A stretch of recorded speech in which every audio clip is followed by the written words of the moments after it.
کہ جب مجھے مرگی کا دورہ پڑے تو میرے سر سے روپٹا نہ اترے. اب اتنی دعا ضرور کر دے کہ جب مجھے مرگی کا دورہ پڑے تو میرے سر سے روپٹا نہ اترے. یار وہ کیسی عورتیں تھی, بیماری جائے یا نہ جائے اس کی کوئی پرواہ نہیں, مگر کسی حالت میں مصطفیٰ کی شریعت کا دامن ہاتھ سے نہ جائے اس کی پرواہ تھی انہیں. اب حضور دعا کرے, اللہ اکبر. میرے امام کہتے ہیں اجابت کا جوڑا عنایت کا صحرا, دلہن بن کے نکلی دعائے محمد, اور اجابت نے جھک کر گلے سے لگایا بڑی ناز سے جب دعائے محمد. ادھر حضور نے دعا فرمائی, اللہ نے اپنی بارگاہ میں قبول فرما لیا. تاریخ بتاتی ہے اس کے بعد اس خاتون کو جب مرگی کے دورے پڑتے تھے نا تو سر سے روپٹا نہیں اترتا تھا.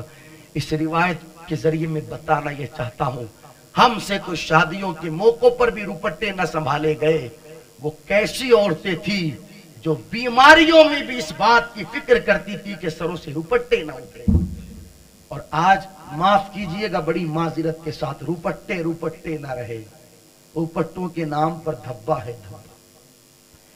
سب سمجھدار یہاں بیٹھے ہیں, سمجھدار, عقل والے, سمجھ والے, سوچ والے, سوجھ بوجھ والے, ایمانداری سے بتائیے گا اسے روپٹا کہو گے جسے قوم کی بیٹی آج اوڑھ رہی ہے؟ یہ جالیاں چلی جالیاں جسے اوڑھنے کے بعد پورے سر کے بال نظر آ رہے ہیں, اگر چہرے پر ڈالا جائے تو پورا چہرہ نظر آ رہا ہے. اسے روپٹا کہو گے یا مچھردانی کہو گے؟ کیا کہو گے؟ جو کیفیت مچھردانی کی رہتی ہے نا وہی کیفیت ان کی ہے. معاذ اللہ صدبار معاذ اللہ. اور اب تو حالت یہ ہے کہ روپٹے آنا ہی بند ہو گئے کپڑوں کے ساتھ. کچھ ایسے بھی کپڑے آئے کہ جن کے ساتھ روپٹے آنا ہی بند ہو گئے.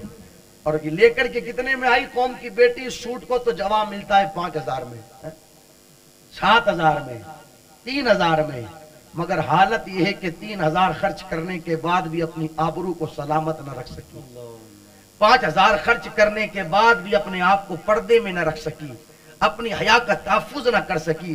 میں تو اکثر کہتا ہوں ہمیں ان 5,000, 7,000, 3,000 کے سوٹوں کی ضرورت نہیں کہ جن کو پہننے کے بعد بھی عزت سلامت نہیں. ہمیں تو سیدہ زہرا کی ان 2 چادروں کی ضرورت ہے کہ جن چادروں میں بظاہر 17 پیبند نظر آتے تھے مگر شان یہ تھی کہ جن کا آنچل نہ دیکھا ماں مہر نے اس ردائے نزاہت پہ لاکھوں سلام. سیدہ کی سر کی چادر کی شان یہ تھی اللہ اکبر کہ جس چادر کو نہ کبھی چاند کی نظروں نے دیکھا نہ کبھی سورج کی. یہ شان تھی سیدہ زہرا کے پردے کی. اس لیے ہماری ذمہ داری اس حوالے سے بھی بنتی ہے, شادی کا موقع ہے آپ خوشی منائیں. خوشی منانے کا حکم اللہ کا قرآن دیتا ہے, خوشی منانے کا حکم مصطفیٰ کی شریعت دیتی ہے. مگر یار خوشی کا مطلب یہ تو نہ ہوا نا کہ ہم اسلام کو پیٹ کے پیچھے ڈال دے. سنیں اللہ کا قرآن, سنیں اللہ کا قرآن.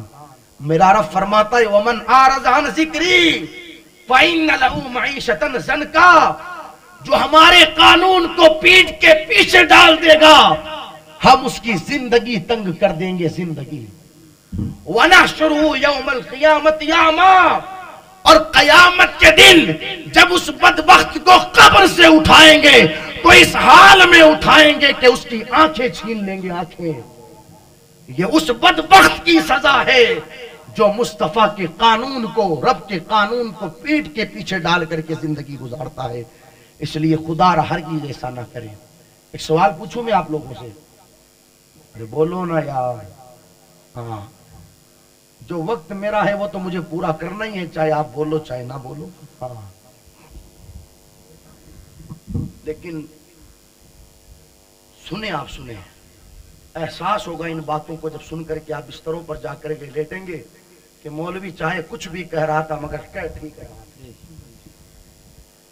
اتنے لوگ یہاں بیٹھے, ایمانداری سے مجھے بتائیے گا کیا کوئی یہ گوارا کرے گا کہ کسی کی بہن کے چہرے پر کسی غیر مرد کی نظر پڑے؟ کیا کوئی یہ گوارا کرے گا؟ کوئی نہیں کرے گا. کیا کوئی یہ گوارا کرے گا کہ کسی کی بیٹی کے اوپر کسی غیر مرد کی نظر پڑے؟ کیا کوئی یہ گوارا کرے گا کہ کسی کی ماں کے چہرے کے اوپر کسی غیر محرم مرد کی نظر پڑے؟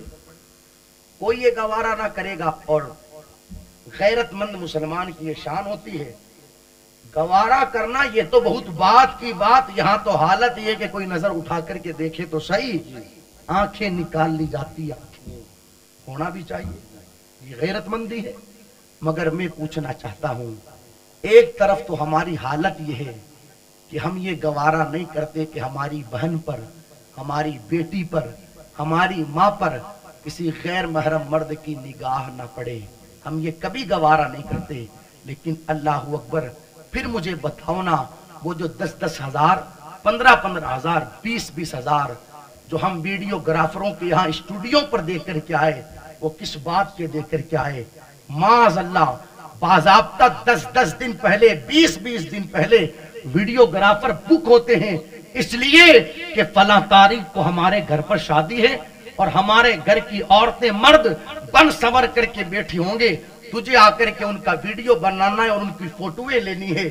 صبح سے شام تک ویڈیو گرافر عورتوں کی اللہ اکبر تصویریں بھی کھینچتا ہے، ویڈیو بھی بناتا ہے، اور شادی کے دن تنہا یہ ایک مرد ویڈیو گرافر رہتا ہے جس سے فل چھوٹ رہتی ہے، جس کمرے میں جانا چاہے کمرے میں جا سکتا ہے، جس لڑکی کا، جس عورت کا فوٹو کھینچنا چاہے کھینچ سکتا ہے، اس لڑکی کا ویڈیو بنانا چاہے ویڈیو بنا سکتا ہے۔ یہ کوئی ہوائی فائرنگ نہیں ہو رہی ہے، میں حقیقت بیان کر رہا ہوں۔ اللہ اکبر، پورے دن یہ بدتمیزی ہوتی ہے، پورے دن یہ بے غیرتی ہوتی ہے، اور جب دولہے صاحب نکاح پڑھنے کے لیے جاتے ہیں تو باضابطہ یہ ٹریننگ دے کر کے اسے لے جاتے ہیں کہ آپ کو بھی ہمارے ساتھ چلنا ہے، اور جب قاضی صاحب اجازت لینے کے لیے لڑکی کے پاس جائیں تو قاضی صاحب سے پہلے آپ کو وہاں پہنچ جانا ہے، اور وہ جو لڑکی دستخط کرے نا کاغذ پر، اس دستخط کرنے کا ویڈیو بھی بننا چاہیے، وہ جو کلمہ پڑھے اس کلمے کی بھی فوٹویں آنی چاہیے۔ یہ ساری ٹریننگیں دے کر کے انہیں لے جایا جاتا ہے۔ یہ باتیں بڑی آسانی سے آپ نے سن لی، مگر خدا کی قسم آپ تنہائیوں میں بیٹھ کر کے ذرا غور و فکر کریں تو صحیح، جس لڑکی کو ابھی اس کے ہونے والے شوہر نے بھی نہیں دیکھا، ایک غیر محرم مرد دیکھ رہا ہے، کتنی شرم کی بات، کتنی شرم کی بات۔ ابھی ہونے والے شوہر نے بھی نہیں دیکھا، اور خیر جب ہو جاتا ہے نا، ادھر سے ایجاب ہو گیا، ادھر قبول ہو گیا، رخصتی ہو گئی، گھر پر آ گئی دلہن، خاندان کی ہر خاتون اس کے ساتھ ویڈیو بنواتی ہے اور فوٹو کھنچواتی ہے، اور باضابطہ یہ حکم دیا جاتا ہے بچیوں سے، بیٹی اپنے چہرے سے گھونگھٹ ہٹا دے، سر سے چادر اتار دے، اس لیے کہ ویڈیو گرافر تیری تصویریں لینے آیا ہے۔ اس وقت کہاں چلی جاتی ہے لوگوں کی غیرت؟ یار جب کسی کی بیٹی کے ساتھ، کسی کی بھتیجی کے ساتھ، کسی کی بھانجی کے ساتھ، کسی کی بہن کے ساتھ یہ بے غیرتیاں ہمارے گھروں پر ہوتی ہے۔ میں زیادہ اندر نہیں جانا چاہوں گا، مجھ سے بہتر آپ جانتے ہو کہ کس کس چیز کا فوٹو کھینچتا ہے اور کس کس چیز کا ویڈیو بنتا ہے۔ وہ جو کاندھے تک مہندی لگا کر کے آتی ہے نا، اس کا بھی ویڈیو بنتا ہے۔ وہ جو گلے میں ہار پہن کر کے آتی ہے نا، اس کے بھی فوٹو لیے جاتے ہیں۔ وہ جو کپڑے پہن کر کے آئی ہے نا، 3000 5000 10,000 کے سوٹ، ان کا بھی ویڈیو بنتا ہے۔ مگر لوگ کیوں بھول جاتے ہیں کہ صرف مہندی کی تصویر نہیں آئی، اس کے ننگے ہاتھ کی تصویر بھی آئی ہے۔ صرف زیورات کا فوٹو نہیں آیا، اس کے ننگے سینے کا بھی فوٹو آیا ہے۔ یہ کیوں بھول جاتے ہیں ہم یار؟ کتنی شرم کی بات۔ جن لوگوں کے گھروں پر یہ کام ہوئے ہیں، دیکھیے گا بیٹھ کر کے، غیرت مندی اگر ہوگی نا تو شرم سے ہمارا سر جھک جائے گا۔ ہم نے کیا کیا یار؟ آپ دیکھیں نا یار، یہ سمجھنے والی بات ہے۔ یہ کوئی چھوٹی، ابھی شوہر نے نہیں دیکھا یار، شوہر نے نہیں دیکھا، شوہر نے، اور ایک غیر محرم مرد دیکھ رہا ہے۔ اور پھر وہ اکیلا ہی نہیں دیکھتا، جب اسٹوڈیو پر پہنچتا ہے نا اور کیسٹ تیار ہوتی ہے تو پھر کہیں اور بھی دیکھتے ہیں۔ اور پھر وہاں بیٹھ کر جب کیسٹ تیار کرتے ہیں تو کیا باتیں کرتے ہیں کیا نہیں کرتے، جا کر کے انہی سے پوچھئے گا کیا کرنے چلے ہیں یار، کیا کرنے چلے ہیں؟ اسے شادیاں کہتے ہیں؟ حد ہو گئی یار بے غیرتی کی۔ اور جب پھر سارے کام ہو جاتے ہیں تو سب کے آخر میں 11 12 1 بجے شوہر صاحب جاتے ہیں محترمہ کے پاس، سونے کی چین لے کر، چاندی کی چین لے کر، سونے کی انگوٹھی لے کر، 2100 روپے 3100 روپیہ لے کر، 15-20 ہزار کا موبائل لے کر۔ تو ہم نے پوچھا یہ کس لیے؟ تو جواب ملتا یہ منہ دکھائی کے لیے ہے۔ اب کون سا منہ دکھائی رہ گیا؟ تجھ سے پہلے دیکھ کر کے چلا گیا غیر محرم مرد۔ بات ہنسنے کی نہیں، بات رونے کی ہے، اس لیے کہ جس بہن کی عزت کے ساتھ یہ سلوک ہوا نا وہ کوئی اور نہیں، وہ ہماری بہن ہے۔ جس بیٹی کے ساتھ یہ سلوک ہوا وہ کوئی اور نہیں، ہماری بیٹی ہے۔ کتنے افسوس کی بات، کتنے افسوس کی بات۔ اور پھر جب ایلبم تیار ہو جاتے ہیں نا اور کیسٹیں تیار، تو پھر برادری کے خاندان کے ہر فرد کی یہ خواہش کہ ایک بار تو ہمارے پاس بھی وہ کیسٹ آنی چاہیے تاکہ ہم بھی دیکھیں۔ اور پھر جب کیسٹیں منگوائی جاتی ہے تو خاندان کے سارے لوگ ٹی وی کی اسکرینوں پر بیٹھ کر کے ان کیسٹوں کو دیکھتے ہیں۔ جس لڑکی کو ہم اپنے گھر کی عزت بنا کر کے لائے، آج اس کے ساتھ یہ سلوک کیا کہ پوری برادری کے اندر ہم نے اسے بے عزت کر دیا۔ کس نے ادھیکار دیا ہمیں؟ کس نے ادھیکار دیا یہ کرنے کا؟ بند کرو ان ساری چیزوں کو، بند کرو اپنے معاشرے سے، کچھ نہیں رکھا ان کے اندر۔ لوگ کہتے ہیں مولانا صاحب یہ ہم اس لیے کرتے ہیں تاکہ یادگار رہے۔ کیا رہے؟ یادگار رہے۔ مگر میں کہوں گا تجھے یہ ایک ہی چیز ملی یادگار کے لیے، ایک ہی چیز ملی، کوئی تجھے اور چیزیں نظر نہیں آئی یادگار کے لیے؟ تو نے 50-60 ہزار 20-30 ہزار ویڈیوگرافی میں لگایا یادگار کے لیے، لگتا ہے اتنا۔ میں ایک جگہ تقریر کر رہا تھا تو میں نے بولا 15,000 20,000، تو پیچھے سے آواز آئی حضرت جب سے یہ ڈرون کیمرے کرین والے کیمرے چلے تب سے 1-1 لاکھ 1.25 لاکھ روپیہ لگتا ہے ویڈیوگرافی میں۔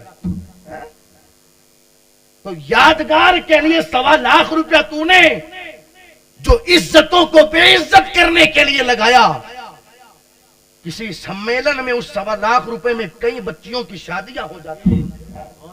کہ یہ کام یادگار کے لیے نہیں ہوتا؟ تو زندہ رہتا تب بھی یاد کیا جاتا، دنیا سے چلا جاتا پھر بھی یاد رکھا جاتا۔ یار یہی کام ملا تجھے یادگار کے لیے، اللہ خیر فرمائے۔ تو ان ساری چیزوں کے حوالے سے ہم سدھار پیدا کرنے کی کوشش کریں۔ جب بارات چلے نا، بارات نوجوانوں سے میری گزارش ہے، بارات جائے تو شریعت کے دائرے میں، اس لیے کہ ہم نے دیکھا ہے کہ دلہے کے دوست یہ بھول جاتے ہیں شادی کے دن، جب دلہے کے دوست کی شادی رہتی ہے تو بھول جاتے ہیں کہ ہم مسلمان بھی ہیں یا نہیں۔ جناب کار میں بیٹھ جاتے ہیں نا تو پھر یہ سمجھتے ہیں کہ اب ہوا میں آ گئے ہم، اب زمین پر ہے ہی نہیں، کاج چڑھا لیے گئے، اندر ایسیاں آن کر لی گئی اور بڑی تیز آواز میں میوزک بجایا جا رہا ہے، اور پھر یہ ساری بدتمیزیاں فیس بکوں پر لائیو چلائی جاتی ہیں، ساری بدتمیزیاں فیس بکوں پر لائیو چلتی ہیں، یہ ساری بدتمیزیاں۔ یار تو ڈرتا کیوں نہیں خدا کی خفیہ تدبیر سے؟ کہیں ایسا نہ ہو جائے کہ دلہے کی بارات میں تو گیا ہے، خدا نہ خواستہ معاملات کچھ اور ہی ہو جائیں۔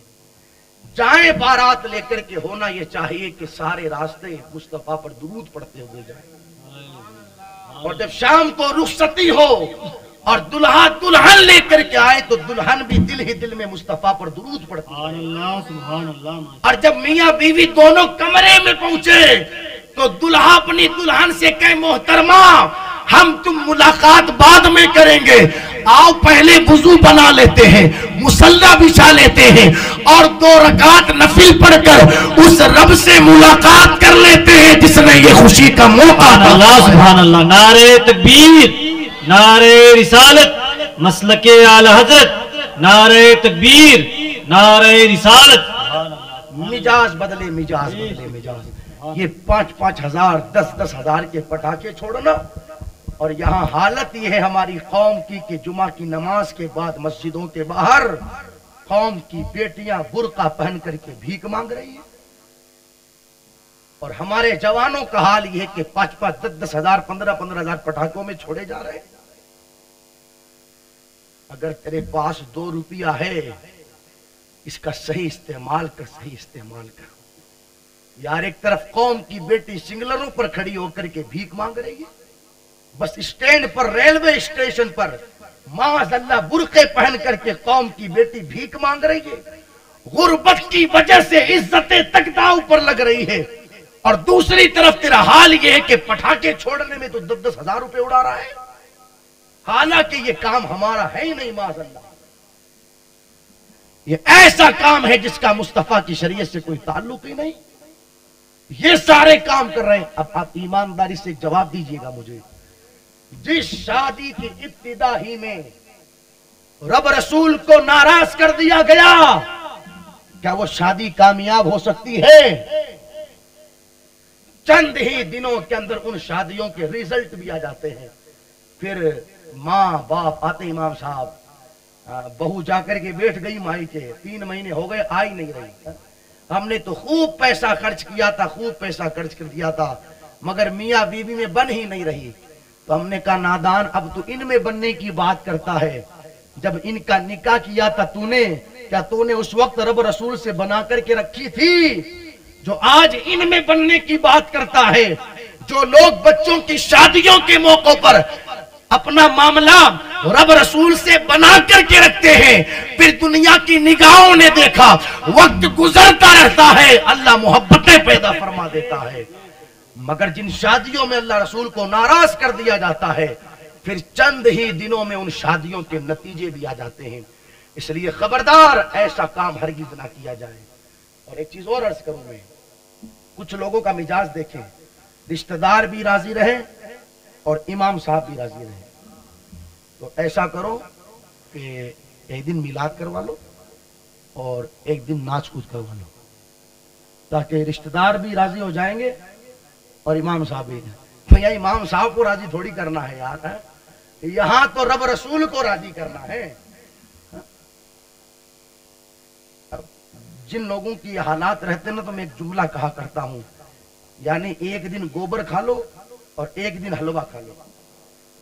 سمجھ آ رہی میری بات؟ یہ ناچ کود کیا ہے؟ گوبر ہی ہے اور کیا ہے؟ کتنے افسوس کی بات. یہ پھر میلاد کروانا نہ ہوا، یہ تو اللہ رسول کے ساتھ مذاق کرنا ہوا.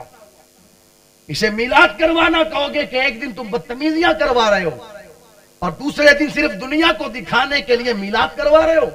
کئی جگہوں پر ایسے حالات ہوئے، اور اللہ خیر فرمائے، شادی سے 2 دن پہلے جس اسٹیج پر مصطفیٰ کا میلاد کرواتے ہیں لوگ، پھر 1 دن پہلے شادی سے اسی اسٹیج پر ناچ کود کرواتے ہیں. یہ مذاق نہیں ہے تو پھر اور کیا اللہ رسول کے ساتھ. اور جو قوم رب رسول کے ساتھ مذاق کرتی ہے نا، پھر وہ زمین پر رہ نہیں پاتی ہے. اس لیے اپنا مزاج بدلے. شادیوں کے اندر حضور کی بڑی پاکیزہ سنت کا نام نکاح ہے، بڑی پاکیزہ سنت کا نام. وہ عظیم سنت ہے، وہ عظیم سنت. میرے نبی نے فرمایا نکاح میری بھی سنت ہے اور مجھ سے پہلے نبیوں کی بھی سنت ہے. اس عظیم سنت کا نام نکاح کرنا ہے. میرے آقا ارشاد فرماتے ہیں جو بندہ نکاح کر لیتا ہے وہ اپنا آدھا دین محفوظ کر لیتا ہے.